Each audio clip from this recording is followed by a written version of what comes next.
Morning 11th class. How are you all? So class, we were on chapter number 4 of history, the Central Islamic lands. हमने बात कर ली है about you can say कैसे origin हुआ, कैसे Islam rise हुआ, who was Prophet Muhammad, who were the caliphs, what was the Umayyad and the Abbasid caliphates, and then we talked about the breakup of caliphate and coming up of sultanate and the various changes regarding जितना भी यहाँ पे changes हुए थे in terms of the Central Islamic lands. Crusades के बारे में हमने पढ़ा था.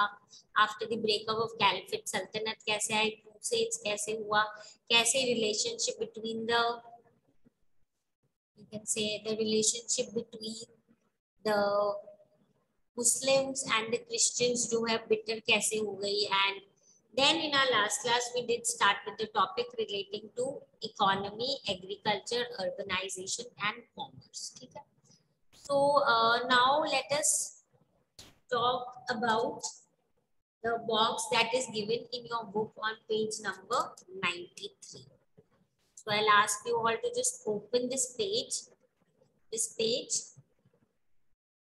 where the box is given, and here they are telling us about the paper.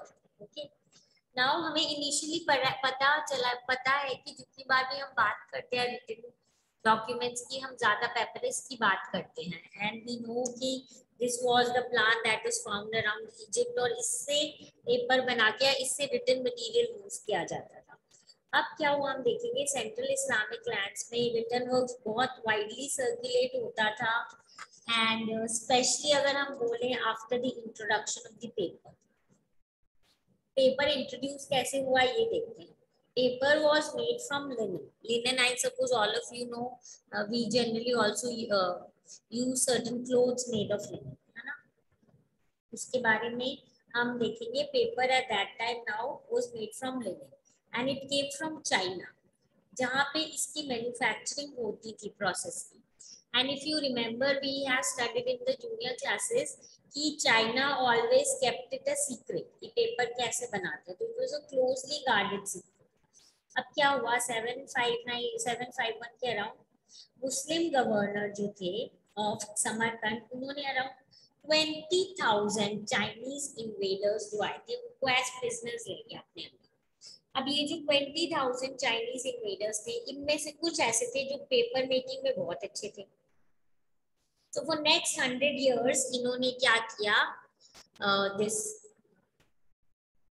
Basically इस एरिया का जो पेपर है, कौन से एरिया हमने देखा, समरकांड, यहाँ का जो पेपर है एक इम्पोर्टेंट एक्सपोर्ट आइटम बन गया था. यहाँ पे पेपर बनता था और एक्सपोर्ट होता था, क्योंकि इस्लाम में प्रोहिबिट है मोनोपोली, कि आप किसी भी जगह या किसी भी चीज की स्पेसिफिकली मोनोपोली नहीं कर सकते.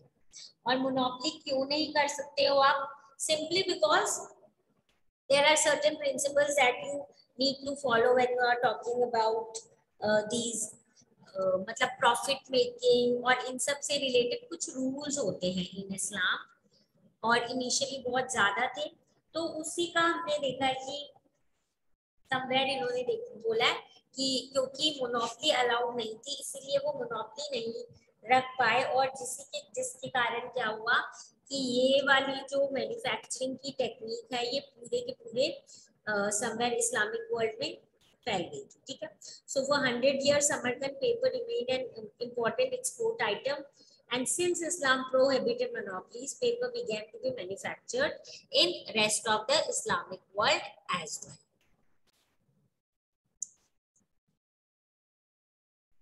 So what happened after this actually, so by the middle of 10th century more or less अब ये जो पेपर था लिनन से बना हुआ, this replaced papyrus जो कि पहले यूज था writing material, as we already know कि वो inner stem of a plant that grows freely around the Nile Valley. तो अब इसको रिप्लेस कर दिया गया था by the linen paper that was coming in, और पेपर की डिमांड इतनी बढ़ गई थी that we have lot of evidences जो प्रूफ करता है कि पेपर की डिमांड बहुत हो गई थी, जिसमें हम एक तो आगे पढ़ेंगे अब्दुल लतीफ के बारे में, जो कि एक डॉक्टर है फ्रॉम बगदाद, और उन्होंने पूरा लिखा है एक आइडियल स्टूडेंट कैसा होना चाहिए. उसमें कुछ डिस्क्रिप्शंस है जो अपने को बताते हैं पेपर कितना इम्पोर्टेंट था।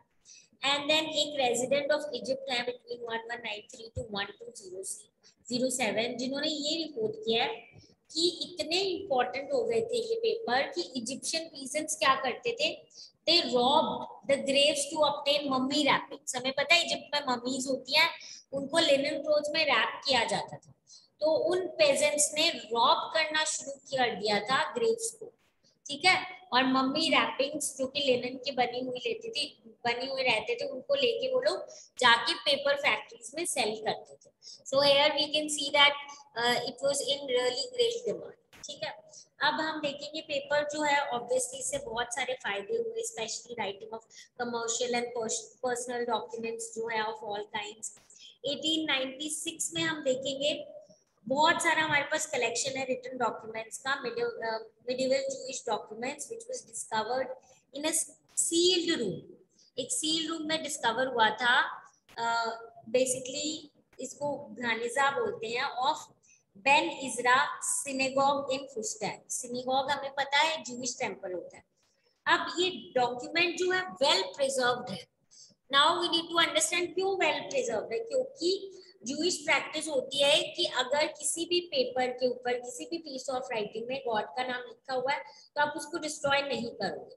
तो जनरली उनके हर पेपर के ऊपर गॉड का नाम लिखा हुआ होता था, तो उन लोगों ने वो डिस्ट्रॉय नहीं किया, प्रिजर्व करके रखा, which actually prove as very good evidences for us। इसके अलावा अगर हम देखें कि the Geniza was found to contain over a quarter million manuscripts, ठीक है, around a quarter million manuscripts थी, और कुछ तो उनके फ्रैगमेंट्स थे that were dating back to even mid 8th century, इतने पुराने भी थे। Most of the material actually dated from around 10 to 13th century. That is हम देखेंगे जो फातिमिद का पीरियड था, हमने देखा था फातिमिद पीरियड, फातिमा के जो फॉलोअर्स थे वो, एंड अयूबिद एंड अर्ली ममलुक पीरियड्स वाले ज्यादातर थे, कुछ मिड 18th वाले थे पर ज्यादातर 10 से 13th सेंचुरी के बीच वाले थे। These included personal letters between the merchants, family and friends, contracts, promises of dowry, sale documents, laundry list and other detailed documents, ठीक है। तो यानी इनमें पर्सनल लेटर्स थे मर्चेंट्स के बीच में, family and friends, promises of dowry, sale documents थे, लॉटरी लिस्ट थी और बाकी डिटेल वाले रिटन अपने पास डॉक्यूमेंट्स हैं। मोस्ट ऑफ द डॉक्यूमेंट्स जो लिखे गए थे they were written in the Judeo Arabic, ठीक है, Judeo Arabic, a version of Arabic written in Hebrew, ठीक है, इस लैंग्वेज में लिखे गए थे, एंड हिब्रू कैरेक्टर्स से that was commonly used by the Jewish communities throughout the whole Mediterranean area in the medieval times। अब जो ये हमारे पास गेनिजा के डॉक्यूमेंट्स है, ये हमें बहुत कुछ इंपॉर्टेंट बताते हैं, रिच इंसाइट्स देते हैं into personal and the economic experiences, कि उस टाइम पे मेडिटेरेनियन एरिया में इस्लामिक कल्चर में कैसे लोगों की पर्सनल लाइफ थी, कैसे उनकी मिडिवल हम बोलेंगे थॉट प्रोसेस थी, कैसे इकोनॉमी थी उनकी, और बहुत सारी इंपॉर्टेंट डिटेल्स के बारे में हमें पता चल जाता है, स्पेशली उनके जो बिजनेस स्किल थे, उनके जो कमर्शियल टेक्निक्स थे, इन सारे मर्चेंट्स के, ठीक है। एंड देन इसके बाद these were more advanced than those of the European counterparts, ठीक है। तो ये जो है ये बहुत ज्यादा एडवांस थे as compare to those of the European counterparts। At that time, these people were really developed। अब अपने पास mention about one of the writers, his name is Giottin। इन्होंने मल्टी वॉल्यूम हिस्ट्री लिखी है मेडिटेरेनियन की from गेनिजा records, and उसके अलावा हमारे पास अमिताभ घोष हैं जो इंस्पायर्ड थे Geniza letter to tell the story of an Indian slave in his book In an Antique Land. तो इन्होंने लिखा है कि एक इंडियन स्लेव जो है उसकी क्या लाइफ होती थी इन द तो हमारे पास बहुत कुछ रिटन अवेलेबल है, हमने वैसे भी पढ़ा इस टाइम पीरियड का, बहुत रिटन चीजें अवेलेबल है जिसमें पेपर जो है plays a really important part, okay. And we have mention of few important people जिन्होंने लिखा है इससे रिलेटेड कि क्या क्या कैसे कैसे लिखा जाता था पेपर, कैसे इन्होंने अपने मतलब सीखा, and then how did they use it for trade etcetera. Okay, so this is basically, as I said, talking about our this information regarding the paper, Guinness records and the history. ठीक है, now we are still left with some parts of economy, agriculture and urbanization and commerce. So इसमें हम देखेंगे कि हमने last class तक ये किया था कि इटली मेन हो गई थी सेंटर यहाँ पे. Before this class, that is in the previous class, जब हम ये इकोनॉमी की बात कर रहे थे, अर्बनाइजेशन एंड ट्रेड वगैरह की, तो हमने देखा था कि दो चेंजेस, मतलब जो इम्पोर्टेंट चेंजेस आए थे, वो एक तो यही था कि कैरियो इम्पोर्टेंट हो गया था, और सेकंड था कि ईस्टर्न गुड्स जो है अभी भी ट्रेडिंग सिटी इटली डोमिनेंट थी एंड फ्यू और बहुत सारे चेंजेस आए थे जो हमने किए थे. अब हम आगे देखेंगे क्या चेंजेस है, बहुत इंपॉर्टेंट चेंजेस हैं, कुछ बहुत हम देखेंगे इम्पोर्टेंट डेवलपमेंट्स की थी यहाँ पे, which are considered very important from point of view of commerce. ठीक है, और एक तरीके से हम स्टिल कैरी ऑन करते हैं, कुछ इन्होंने नई नई चीजें इंट्रोड्यूस की थी.